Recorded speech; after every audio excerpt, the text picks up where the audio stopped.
ভয়াবহ অগ্নিকাণ্ডের ঘটনা ঘটল মাথাভাঙাতে। এমনকি এই অগ্নিকাণ্ডের ঘটনায় ভস্মীভূত পুরো বাড়ি, পাশাপাশি আগুনে পুরো পাশে থাকা বাড়ির দোকান, শোবার ঘর সহ ঘরে মজুত করে রাখা সমস্ত কিছু। নিঃস্ব হয়ে কান্নায় ভেঙে পড়েছেন পরিবারের সদস্যরাও। এদিন দুপুরে এই ভয়াবহ অগ্নিকাণ্ডের ঘটনাটি ঘটে মাথাভাঙা ১ নম্বর ব্লকের পচাগড় গ্রাম পঞ্চায়েতের মাঝেরটারি এলাকায়।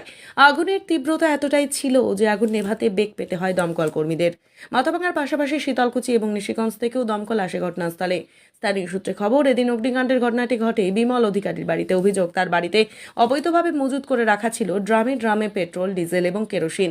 প্রথমে তার বাড়িতেই আগুন লাগে এবং পরবর্তীতে পাশে থাকা বিমল অধিকারীর ভাই শ্যামল অধিকারীর বাড়িতে আগুন চলে যায়।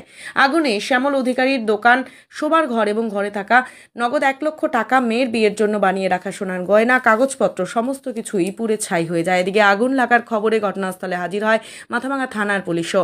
তবে কিভাবে এই অগ্নিকাণ্ডের ঘটনা ঘটল সে বিষয়ে এখনো স্পষ্ট কিছু জানা না গেলেও গোটা ঘটনার তদন্তে পুলিশ এবং দমকল, পাশাপাশি একটি বাড়িতে কিভাবে এত পরিমাণ ডিজেল, পেট্রোল এবং কেরোসিন অবৈধভাবে মজুত করে রাখা হয়েছিল এ নিয়েও উঠছে প্রশ্ন।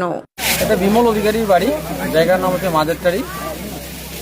এখানে হয়তো পেট্রোল ডিজেল কিছু একটা ছিল, সেখান থেকে আগুনের সূত্রপাত হয়। দেখা যাচ্ছে যে একের পর এক ড্রাম মজুত করা, মূলত এই ড্রামগুলোতে কি পেট্রোল আর ডিজেল মজুত করা রাখা ছিল? পেট্রোল ডিজেল বা রাস্তায় যে রকম হালকাতরা দেওয়া হয় সেই ধরনের কিছু হয়তো ছিল ওটার মধ্যে। তিনি কি এই ব্যবসায়ী করতেন?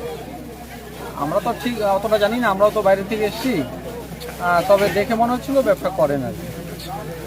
মূলত কি ওই পেট্রোল ডিজেলের থেকে কি আগুনটা ছড়িয়ে যায় বলে মনে করা হচ্ছে? পেট্রোল ডিজেল থেকে, কারণ জল দেওয়ার পরে যখন আগুন